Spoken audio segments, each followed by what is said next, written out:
আসসালামু আলাইকুম। আজ আপনাদের মাঝে তুলে ধরার চেষ্টা করব 20 ফিট বাই 30 ফিট অর্থাৎ 600 স্কয়ার ফিটের 1 ইউনিটের একটি বাড়ির ডিজাইন সম্পর্কে। প্রথমে আসা যাক, এই ধরনের একটি ডিজাইনের বাড়ি নির্মাণ করতে হলে আমাদের কতটুকু জমির প্রয়োজন। যেহেতু 20 ফিট বাই 30 ফিট অর্থাৎ 600 স্কয়ার ফিট, সেই ক্ষেত্রে 1.5 শতক জমি হলেই এই ধরনের একটি ডিজাইনের বাড়ি নির্মাণ করা সম্ভব।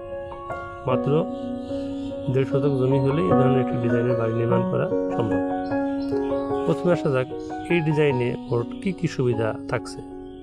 এই ডিজাইনে একটি গাড়ি পার্কিংয়ের ব্যবস্থা আছে প্রথমেই, এবং এর বাম পাশে সিঁড়ি, উপরে ওঠার জন্য সিঁড়ি, এবং এই গ্যারেজ রুমের পাড় দিয়েই নিচতলার ভিতরে প্রবেশ করতে হবে। প্রবেশ করেই একটি লিভিং এবং ডাইনিং রুম। এই লিভিং এবং ডাইনিং রুমের সাইজ হলো 9 ফিট বাই 10 ফিট। এর পাশেই একটি কমন বাথরুম, যার সাইজ হলো 6 ফিট বাই 4 ফিট। এবং এই ডিজাইনে মোট 2টি বেডরুম। প্রথম বেডরুম, যার সাইজ হলো 10 ফিট বাই 10 ফিট, এবং দ্বিতীয় বেডরুম, এটির সাইজ হলো 10 ফিট বাই 10 ফিট। এর পাশে একটি বড় পরিসরের একটি কিচেন, যার সাইজ হলো 9 ফিট বাই 7 ফিট, এবং তার পাশে একটি ওয়ার্ক এরিয়া, যার সাইজ হলো 9 ফিট বাই 4 ফিট।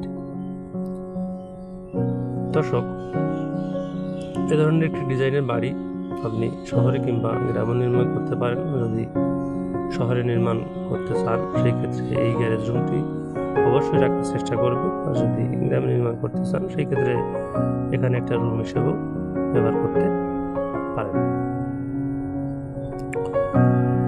দর্শক, এবার আসা যাক, এ ধরনের একটি ডিজাইনের বাড়ি নির্মাণ করতে হলে আমাদের কত টাকা খরচ হতে পারে। এই ডিজাইনের একটি বাড়ি নির্মাণ করতে হলে আমাদের মোট 12টি কলাম প্রয়োজন। এগুলো কলামের সংকেত দেওয়া আছে। 12টি কলাম হলে এ ধরনের একটি ডিজাইনের বাড়ি নির্মাণ করা সম্ভব।